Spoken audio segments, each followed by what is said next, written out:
Can Manny Pacquiao, this mini typhoon from across the Pacific, blow through yet another weight class, or two of them? They call this a dream fight, a good dream, a bad dream, an exciting dream. Let's find out.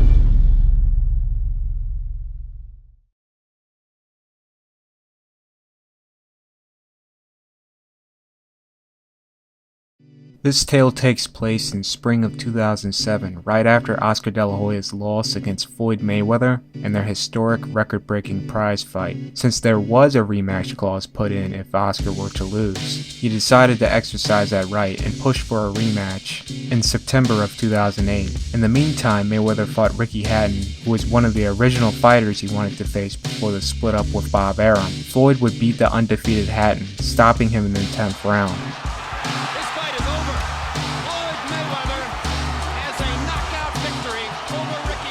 Mayweather would announce his retirement despite the media and fight fans not taking it seriously, as this is his second time in a 6-month span announcing his retirement. Coming into the following year, 2008, De La Hoya Mayweather 2 was in talks, and Oscar is preparing for the rematch, fighting Steve Forbes in May. For this fight, Oscar had reunited with Floyd Mayweather Sr., and it seemed like for the rematch, he will be the trainer for this fight. Oscar De La Hoya defeated Stephen Forbes by turning back the hands of time. He looked like he looked 10 years ago. Sharp, on his toes, boxing, looking very good, putting together combinations, and didn't fade at the end, which he's been doing in most of his fights in recent years. He was consistent all the way through the whole 12 rounds. Many saw this as a dress rehearsal for a possible rematch with Mayweather in September. Larry Merchant, what did the outcome mean to that possible fight?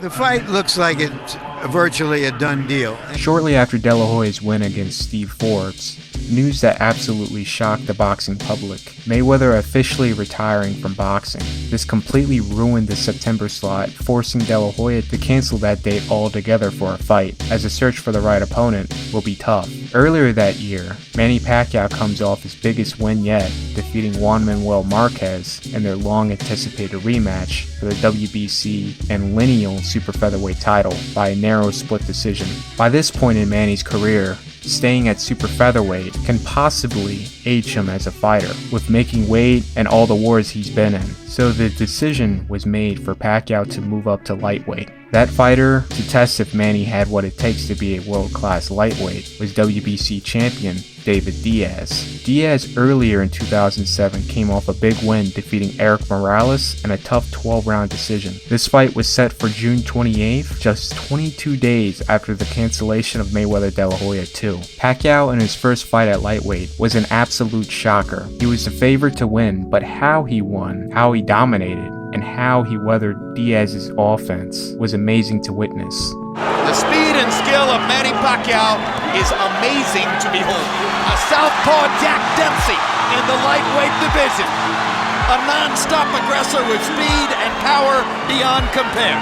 With Freddie Roach slowly developing Manny's right hook after the loss to Eric Morales in 2005, the much-needed tool was perfected by the time he moved up to face bigger guys. After a tremendous offensive display, Diaz was stopped in the 9th round. How many more? Down he goes, and Dracula stops the fight. Welcome to the lightweight division. He put on a clinic and improved that he was much more than just a power puncher.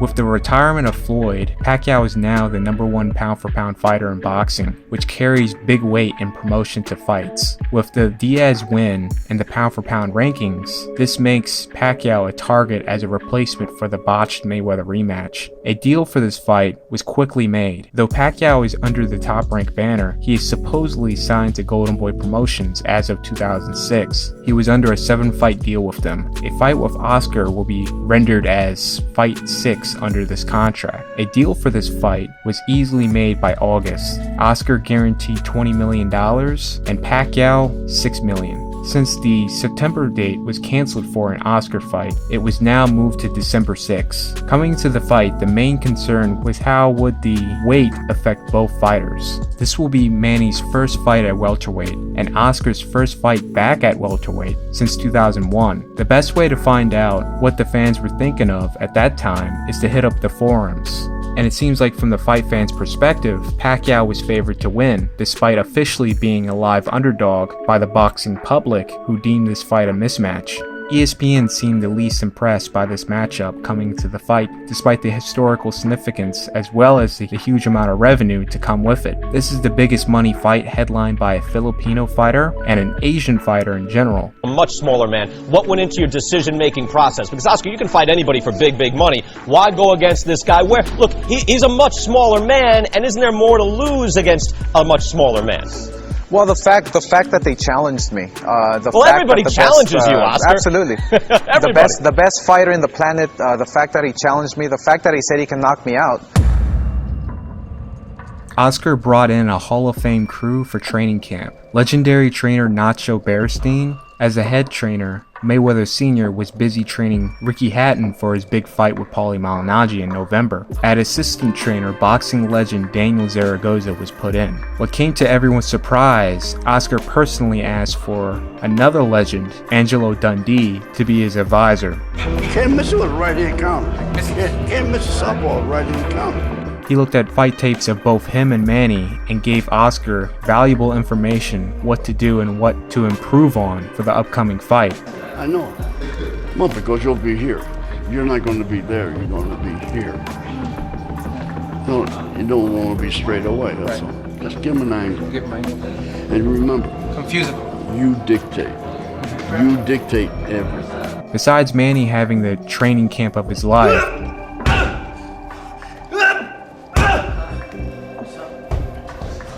and having a brilliant media day display, not much is shown besides UK star Amir Khan being put in as Pacquiao's sparring partner. First episode to start off De La Hoya Pacquiao 24/7 was aired on November 16th. Besides filler in the first episode, everything is filmed in real time and aired that weekend. By episode 2, which was aired the following week, November 23rd, Oscar weighed in at 147.9 pounds. Oscar has a little less than 2 weeks to trim down to the catch weight of 145 pounds. Unfortunately, I do not have episode 4 of this series, so fast forward to the weigh-in. Crowds in the thousands came out for the weigh-in. Pacquiao was the first to come up on the scale. He weighed in at 142 pounds, which is quite light. De La Hoya came in at 145 pounds on the dot. Back at the ESPN studio, Teddy Atlas felt like Manny may lose his speed depending on how he bulked up in weight. For Oscar, how the weight cut will affect Oscar, and his statements going for the knockout. In Teddy's final ruling of who's going to win, he picked Manny. And to me, when a guy's talking about, I'm going to get a knockout, he's telling me, I want to have an easy night. I don't want to go in there and do the things that fighters usually have to be prepared to do when they go in that ring. Could be in for a long night. I mean, this guy's going to bring it. Who wins quickly? Pacquiao, too fast, he's a southpaw, too much energy, and the fight means a lot more to Pacquiao. Boxing Scene did an article just before the fight took place of their prediction. 16 writers out of 26 picked De La Hoya to win over Pacquiao, also stating that the weight cut will play no issue in the fight, and Oscar will be too much for Manny. Since it's one of boxing's biggest fights of the year, obviously the venue will be stacked with a star-studded crowd. First up was the Filipino national anthem, which was sung by famous Filipino star Karel. Also a fun fact, she is the granddaughter of famous boxing referee Carlos Padilla, to honor De La Hoya's Mexican heritage. Singer Christian Castro sung the Mexican national anthem. And lastly, for the American national anthem, it was sung by Grammy-nominated Keisha Cole, who was coming off 3 back-to-back successful years. The fight day weight, Oscar came in at 147 pounds, Manny just a smidge higher at 148.5. Pacquiao was the first to come out to the ring to the track We Will Rock You by Queen. Oscar to be the last to enter the ring, sporting vintage maroon boxing attire. The ring walk track, I honestly don't know who is playing. He usually comes out to Vicente Fernandez. Unfortunately, I cannot identify this track. The face-off between the two, the size difference is insane. Obey my commands at all times, above all, protect yourself at all times. Let's go. Round 1. It starts off as a feeling out process with the two. Oscar range finding with the jab, Manny finding his range as well. After a war of nerves for the first minute of the fight, right after the 2-minute marker, Manny lands the first effective punch of the round, which was a beautiful straight left lead followed up with a right hook. Oscar trying to follow up and land something of his own was off mark. De La Hoya at this moment is not able to time Pacquiao. Too much speed out the gate, followed up with great footwork and head movement, which is preventing Oscar from throwing his best weapon, which is the jab. As seen at the 55-second marker, Oscar is within perfect range in trying to catch Manny on a feint with a stiff jab. Manny was easily able to evade and counter with the straight left lead. Oscar unable to land anything while Manny was on the ropes. At the 45-second marker, Oscar was finally able to land his jab, knocking Manny's head back. Manny followed up with more lead lefts and a brilliant display of defense, evading all of Oscar's counters. In the final 10 seconds, Oscar was able to get Manny on the ropes and land a left hook, and finish the round off on a positive note. At the start of the second round, Oscar is immediately on Manny to remind him, "You are not the bigger man." Now this shot Oscar threw really should have landed, but since Manny is so used to fighting guys with far faster hands than Oscar, he was able to parry it at the split second before impact. Oscar was able to land the left hook, but off the mark to where Manny was not affected. Manny fires back at the 2-minute 40-second marker. Beautiful left lead followed up with a right hook. Oscar did not see coming. The openings is there for Oscar, but the window is already closed by the time it hits its mark. Briefly, just after the 2-minute marker, it looked like Oscar found a way to neutralize Manny's left lead. He was barely able to parry it, land a left hook on the side of the head, and come a tad short with the right hook. Oscar is throwing the jab a lot more, but the problem is Manny has already found a way to counter over his jab and land because of Oscar's lack of head movement. After this, Manny is just eating Oscar up, with the feints leaving himself wide open to get hit with his left hand. Despite Oscar landing 12 to Manny's 20 shots, Manny wins the round by a landslide. He is now 2 rounds up, quite even coming into the first minute of the third. Nacho advised Oscar to start from the body and go to the head, in which this setup is very similar to what Marquez was able to do to Manny. And almost right at the 2-minute 30-second marker, Oscar lands his first effective punch of the fight. A bit low, if it was slightly higher it may have done some damage. Manny's left hand is not hitting its mark, and Oscar is starting to show a bit more head movement and begin to have success with his jab, landing a perfectly timed one at the 2-minute 15-second marker. So far, Oscar is up in this round. Manny drops his hands to acknowledge that Oscar got him, to get hit immediately with another stiff jab. Manny pounds his gloves together and tightens up his guard, but just before he does, Oscar lands another stiff jab. Oscar is actually showing far better defense this round. Manny is finding a hard time to land his left. Either it's being blocked or being pulled away too early. Oscar gets Manny on the ropes and fires away, landing mainly on the guard and hips, but it's scoring. Manny got in a chopping counter, but it was not effective. After coming up short once again with the left hand, Manny would shortly land his first left hand straight in a while. Pacquiao would take the final minute of the fight, evening things up to possibly steal this round. Beginning of the 4th round, Oscar will capitalize on the successful right hand he landed to land another big one at the 2-minute 40-second marker. This time it made a thudding sound, so you know it's good. Let's get Oscar turning. If Oscar can't set, he can't get his punches long. And Manny's turning him. Oscar looks like a guy going up, doing a 3-6. Manny would follow up with a jab and left to the body, which would be parried by Oscar to land a counter left hook. Since Oscar threw that off his back foot, it did not have much of an effect, and by the time Oscar was about to reset his feet from that counter, he was wide open for Pacquiao's straight left, which landed right on the button. Despite the commentary being quite one-sided in the portrayal of the past couple rounds, 3 and so far in round 4, it is a rather technical and competitive battle.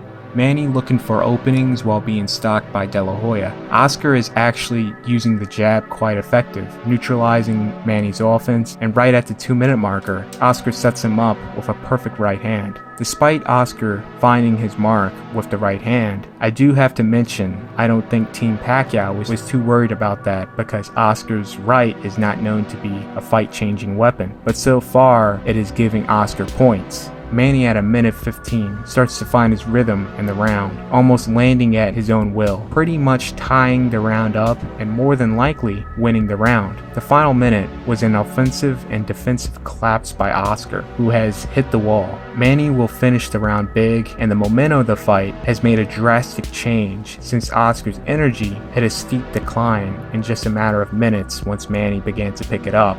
The 5th round, Oscar is just following Manny with no head movement. There's nothing on his jab to where it can easily be countered, and it's a matter of time to where Manny will take full advantage of that, mounting up an offense. This will come up after the first minute of the round. Manny will completely take things over. Late in the round, Oscar came out of nowhere and found his second wind, landing a perfect body shot on Manny, which Manny did not see, and followed up with a left hook that sent Manny to the ropes briefly to where he did his best to get whatever shots he could in. You know, when a lot of the experts... Good body shot by Oscar. Biggest punch of the fight for De La Hoya, and he suddenly gets it going with 3 left. The round ending off on an exciting note, and the fans are definitely getting their money's worth coming into the halfway point of the fight. Although now Pacquiao rallies down the stretch. And after each... Oscar starting round 6 off with a lot more energy than the previous round, especially after the first real cheers from the arena for Oscar to bring him back into the fight. First minute was a stalemate, both not throwing anything. Manny will rush in at the 2-minute marker with a flurry of shots. As Manny is jumping out of harm's way, he will be clipped by an Oscar left hook that will momentarily lift him. This now prompted Manny to one-up Oscar, and he jumped on him, and you have both guys going toe-to-toe. Manny getting the better of those exchanges. Manny will land the first effective 1-2 at the 1-minute 30 marker, then to really get the better of Oscar for the rest of the round. Manny's developing a round-by-round pattern in the fight. Offensively, he will not crank it up to the 2-minute marker. This helped Oscar a bit to mount whatever energy he had to come up with a rally. But this round, Oscar had absolutely no energy, and after the 2-minute marker, Manny pounced on him, then finally in the first time of the fight, be able to flurry on him in the ropes. Trap. But Manny is too smart and too fast for it. This fight's going to probably end up being stopped. Manny Pacquiao is annihilating Oscar De La Hoya. Manny will continue this for the whole round, winning by a landslide. Oscar, with one last valiant effort, flurried on Manny towards the end of the round, which, shockingly enough, they had some snap on them, but it was not enough to get him out of the fight. In the corner, Oscar's team came to the conclusion that it will be best to retire from the fight. Manny defying the boxing media, who had heavily favored Oscar to win this fight, to end up on paper upsetting Oscar. Is that it? Yeah, that's it. Let's finish it. That's it. Let's go. It's done. Manny Pacquiao has beaten Oscar De La Hoya, and it was the right thing to do. This was the last thing of all the choices we expected to see in this fight. Picked up by the HBO 24/7 coverage of this fight, Oscar walked over to Freddie Roach, who was his previous trainer just a year prior for the Mayweather fight, congratulated him, told Freddie that he's good, Manny's a good fighter, and he just doesn't have it no more. Yeah, I'm good. I'm a good fighter. I just don't have it no more.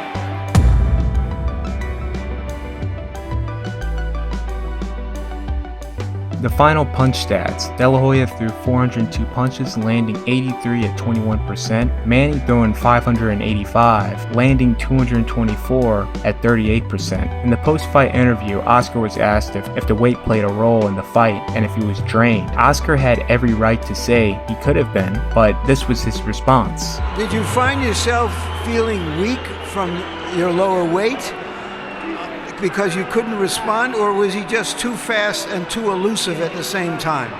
He's just a great fighter. I have nothing bad to say about him, and I give him all the credit in the world. And Manny Pacquiao prepared like a true champion, and He deserves everything that he's accomplished and everything he will. When it came to Manny's interview about the fight, Bob Arum told Manny, "I want you to thank Larry Merchant for coming up with the idea for this fight. Without Larry, this fight would have never happened." How good do you feel? How vindicated do you Manny, feel? I want you to thank Larry first, but he's the guy who thought up this bout. Without Larry, this fight wouldn't have happened. So you got to thank him. Thank you, Bob. This fight was titled the Dream Match, and if you think about it, that is definitely a proper title because this came out of nowhere and it was a huge risk on Top Rank and Team Pacquiao's behalf to take up the fight. Manny at that point, after defeating Marquez, already had a full career, and it looked like he was there to stay and possibly retire someday down the road as a lightweight, maybe a big fight or two at junior welterweight. A drastic move like this blew the minds of many. It is something you would have to been there at that time, following the sport, because looking to where Manny's career went afterwards, this was a ride no one expected. In the post-fight thoughts from the HBO crew, Manuel Stewart still saw him as a 130 and 135 pounder, but was open to seeing Manny fight the best at 140. The main concern was with Oscar most likely retiring after this fight. Mayweather, who was put in place as the man to keep pay-per-view sales and boxing alive, also retired from boxing. Is Manny capable of producing pay-per-view hits? Where people could come and see two great fighters. It turned out they came to see just one great fighter. A former great fighter was there, and the king is dead, at least the king of box office in boxing. And the new king is here. I don't know if Americans will respond to Manny Pacquiao the way they have to Oscar De La Hoya, and we have to move on to whatever is next.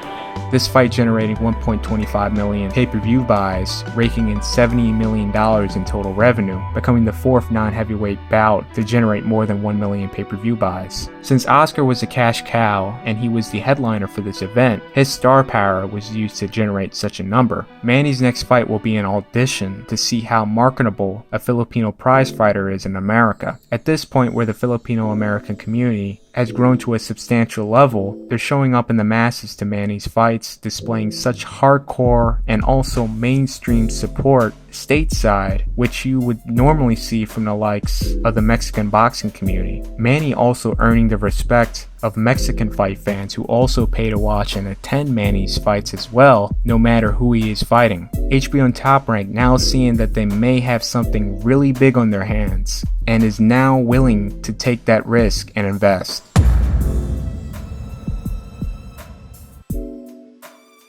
This is the end of part 1 to this 2-part series. Stay tuned for part 2, the tale of Manny Pacquiao versus Ricky Hatton. Be sure to like, share, and if you're new, subscribe to the Patreon for early access. Shout out to my patrons for supporting this project. I'm Alpha Sancho, and I'm out.